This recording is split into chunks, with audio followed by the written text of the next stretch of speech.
Well, hello folks, welcome to the channel. Hope you're all keeping well. It is a glorious day today. I've just put some fuel in the old GS and I'm just nipping down to my local Suzuki dealer, which is Inmotion. Going to speak to Danny, and whilst we've got the sun shining and the blue sky, I'm going to be taking out Suzuki's GSX-8R. Now that's a bike that I've been wanting to take out for a number of months now, but with this typically British wet winter, the weather's been absolutely pants. But today is the day we're going to get to take the 8X8 what's it called? I can't even pronounce it. Today is the day we're going to be taking out the GSX-8R out for a ride. It's going to be first ride impression, so if you're interested in that, stick around, put the kettle on, and I will roll the intro.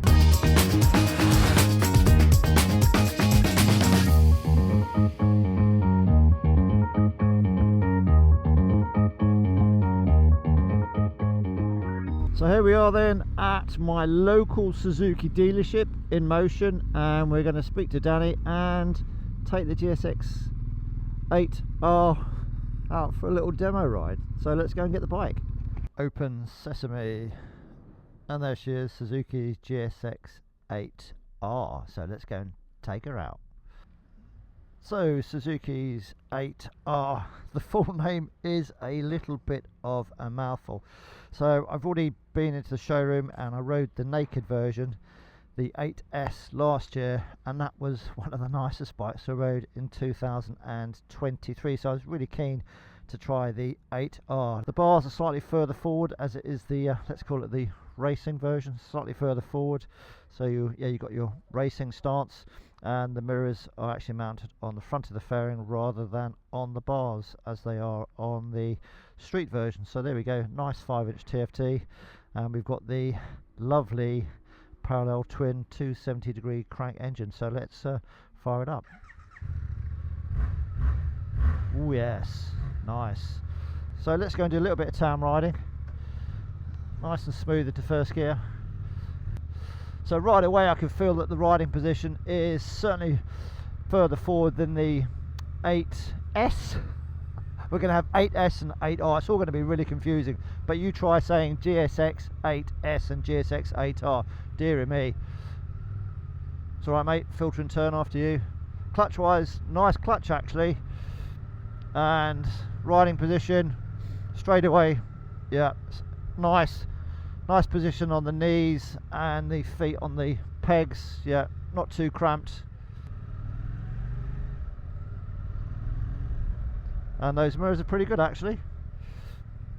So we just do a little bit of town riding, see how it performs in the town, and then we go out and about. So I'm 5'9", 32-inch seam or inside leg, and I can flat foot this actually. And I don't believe there is a low seat version, and the seat height in this, unless I'm mistaken, is about 805 or 810 millimeters. Again, I'll put it up on the screen. Clutch lever is not adjustable, but we've got a span adjuster for the front brake, and we've got a nice big key in the barrel there. Key could be a little bit smaller. We crossing the road. Steering feels nice and light. And again, that clutch is really light as well. As standard, this comes with a quick shifter up and down the box, and the price of this is I think it's £8,899. That's on the road, and with that you're going to be getting 3 years of Suzuki's warranty cover, and then you get a year's RAC breakdown cover as well. Exhaust note from the engine, it's very inoffensive around town, it's good. Steering wise, yeah, nice and light on the steering. Gear change, doing it manually is good. Yeah, it's alright. Interesting to see if there's much heat generated from the bike as we are in town. Don't know if the sound's going to come out on the bike. Yeah, but yeah, nice place to be. It's a nice place to be. Just adjust that mirror a bit more. There we go, that's better. Boys in blue. There we go.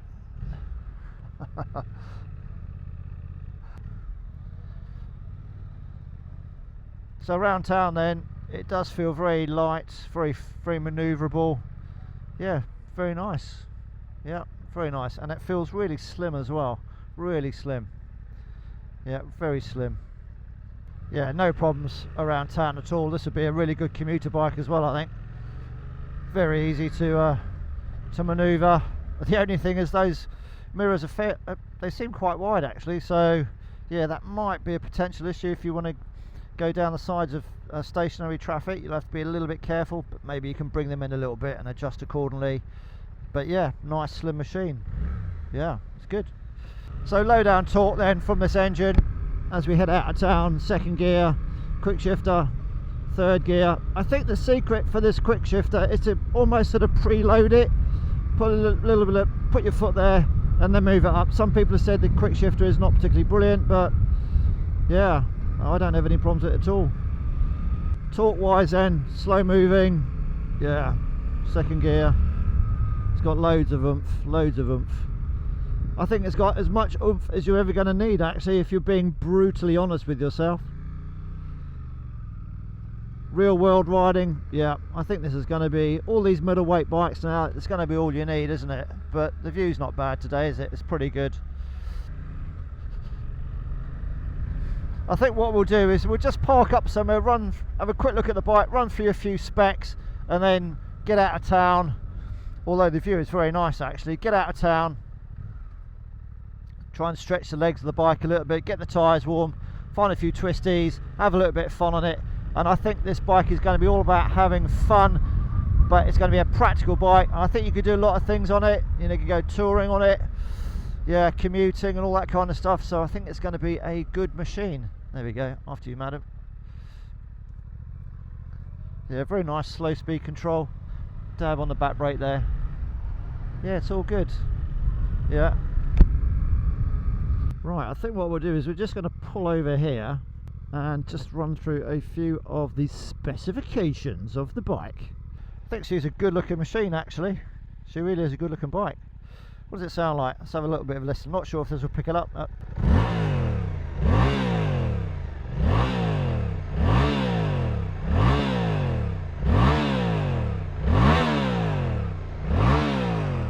Yeah, sounds alright.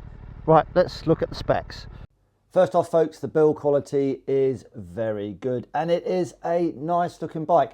So the GSX-8R hit the showrooms at the beginning of 2024 and it is the fully fed sportier version of the hugely popular 8S which I rode last year.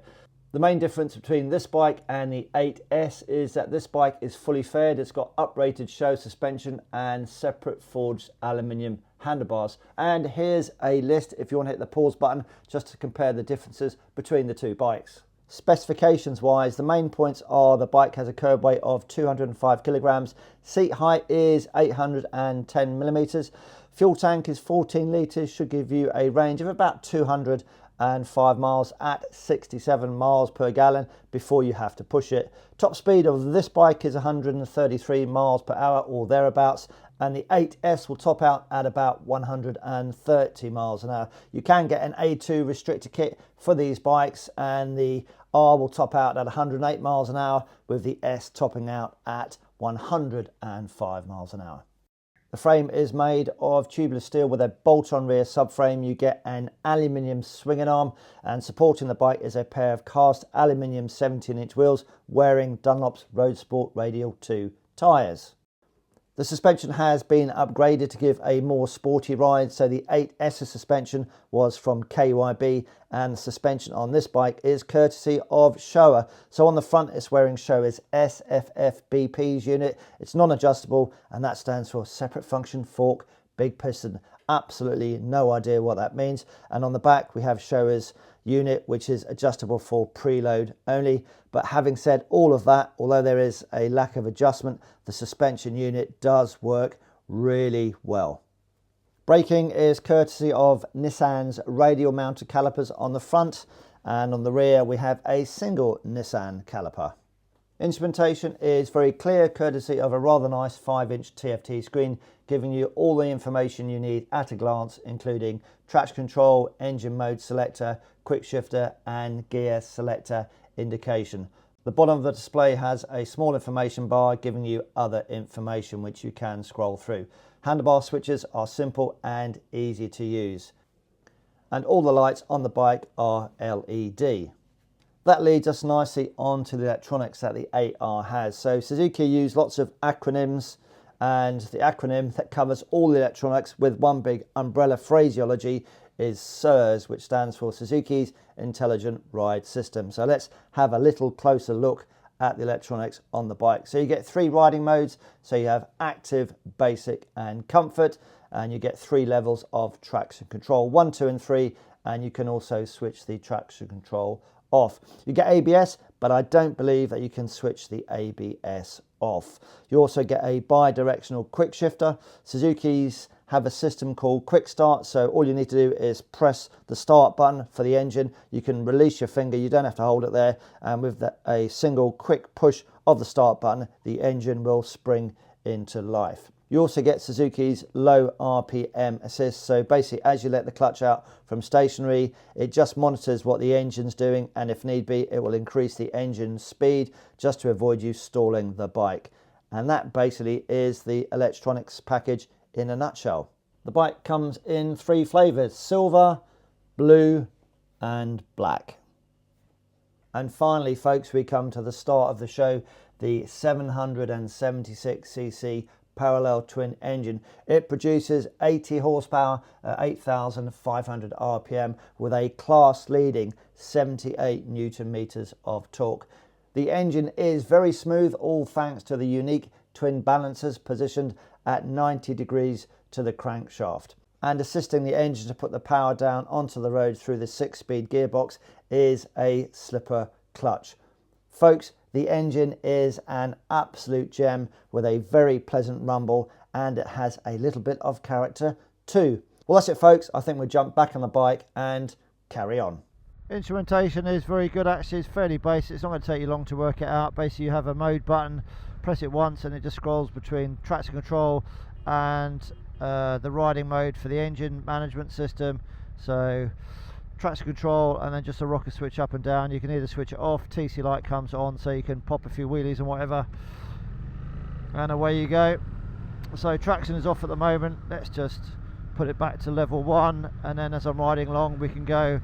Mode A is race mode, B is basic, sort of street road mode, and then C is your comfort mode, i.e. your rain mode. So it's really easy to operate it on the fly, and then I guess you just press the button again and then the grey background disappears and you've confirmed that. So yeah, really easy to operate.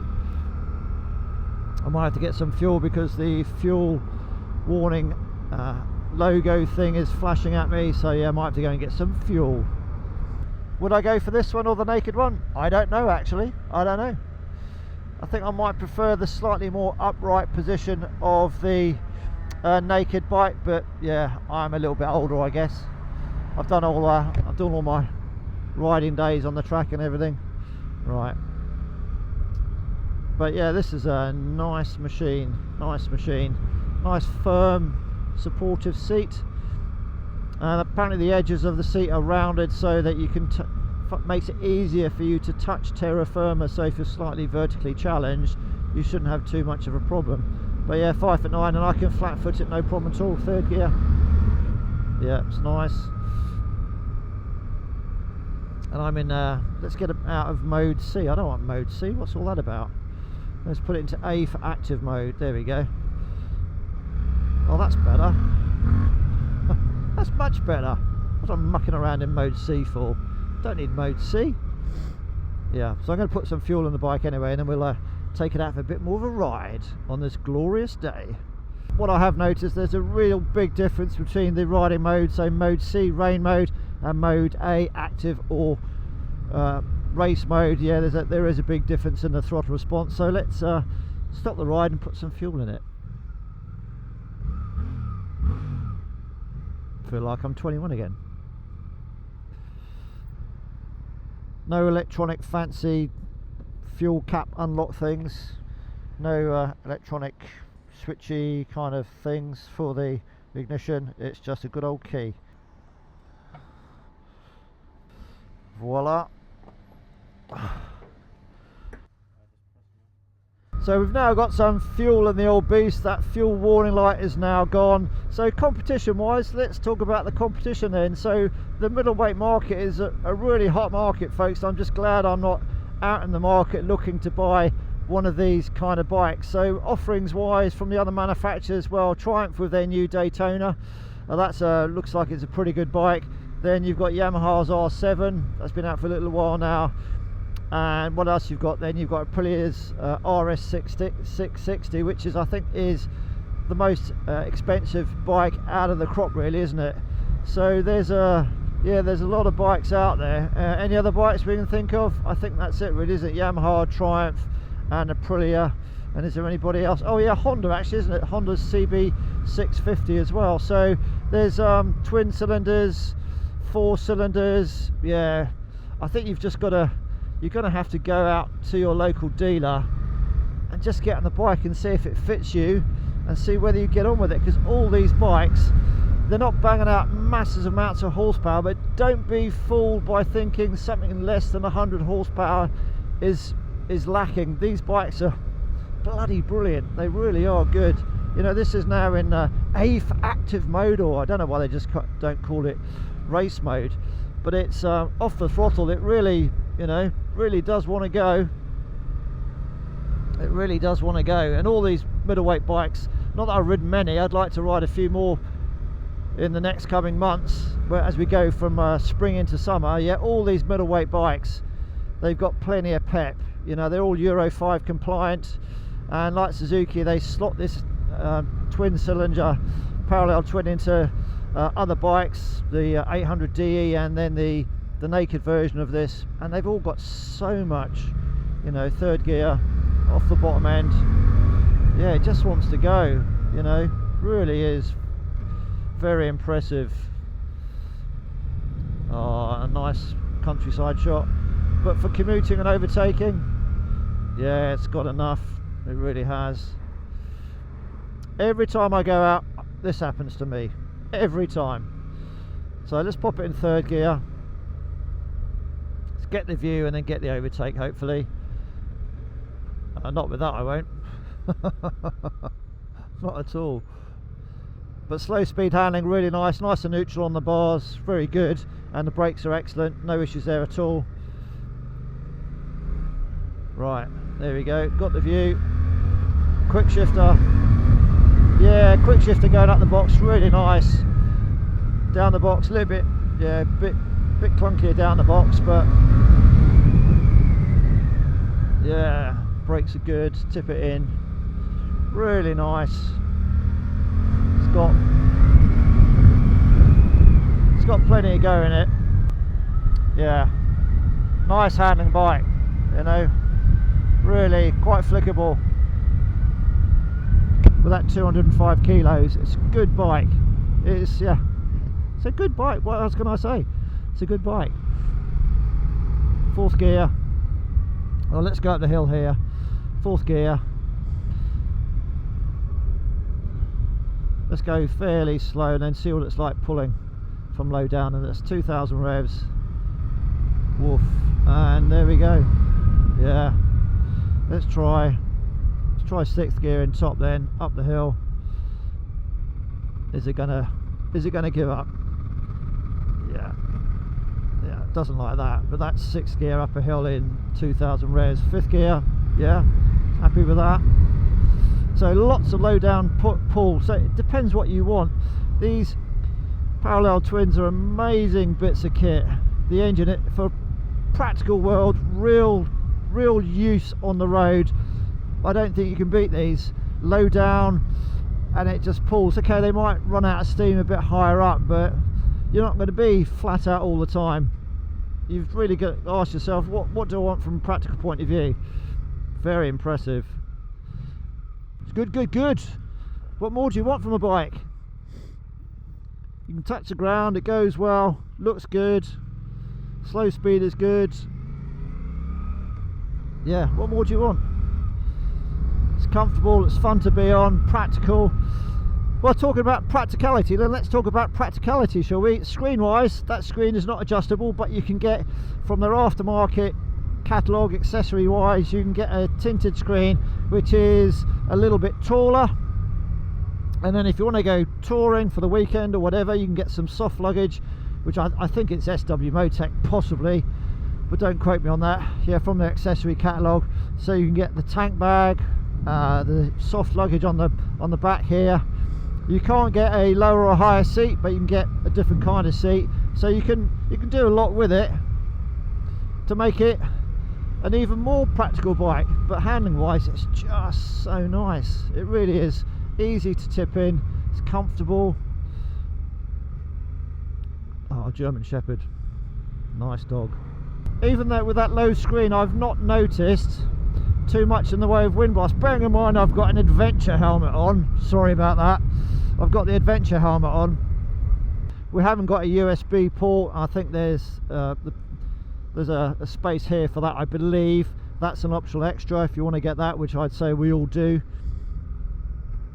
Yeah, so you can yeah, throw some more money at the bike if you want to. Yeah, that quick shift is nice.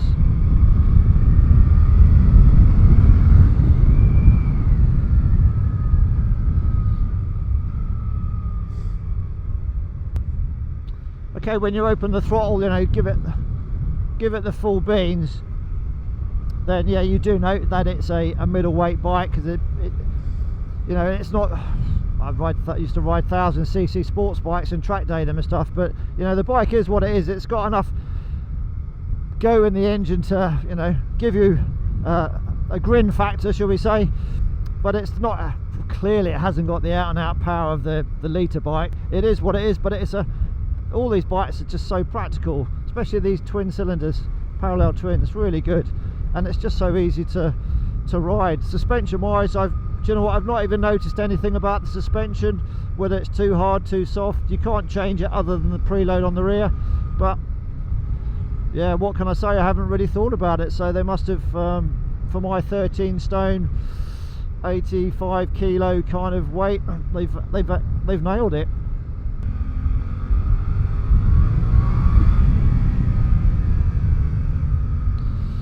So when you get above 7,000 revs, it wants to take off a bit more. Tips in really well. So the brakes, rear brake lever's good, nicely positioned. All the controls feel nice. Yeah, it's nice bit of kit. So no horses around or anything. So when you open it up, then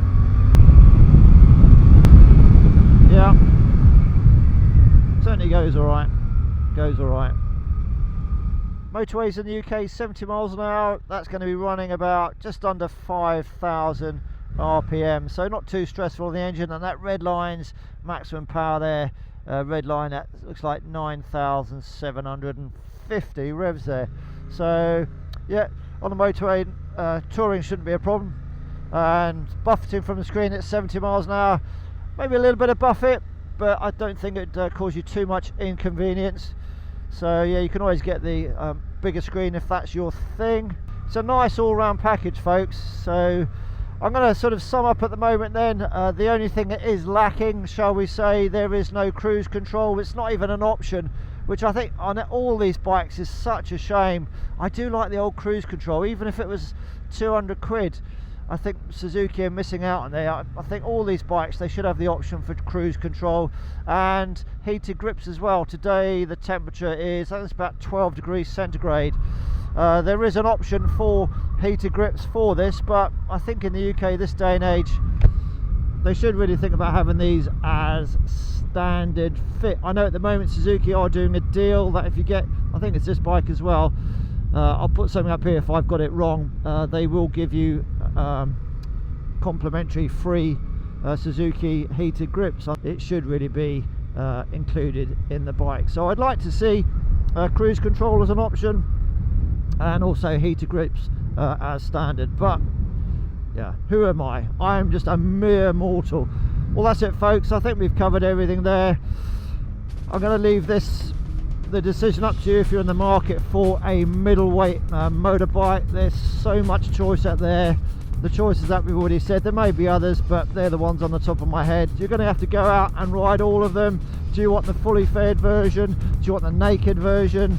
I like this parallel engine from Suzuki. I mean, last year I rode the naked version, and yeah, it was one of my favourite bikes that I rode last year, actually. Just from a practical point of view, a usable point of view, I really enjoyed it, and the same for this one as well. But yeah, I haven't ridden the offerings from the other manufacturers, so no doubt I'd get on those and say they're brilliant bikes as well. So hello sir.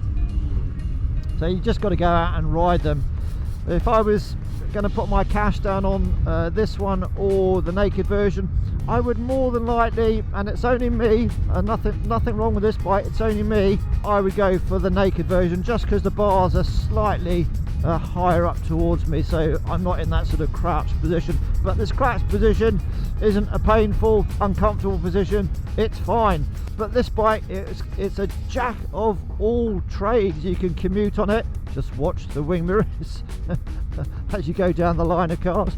You can commute on it, weekend fun on it, you know, with the luggage that you can buy for it, part of the accessories, and you can go and take it on a track because it'll hit over 130 miles an hour, so you can have a lot of fun on it.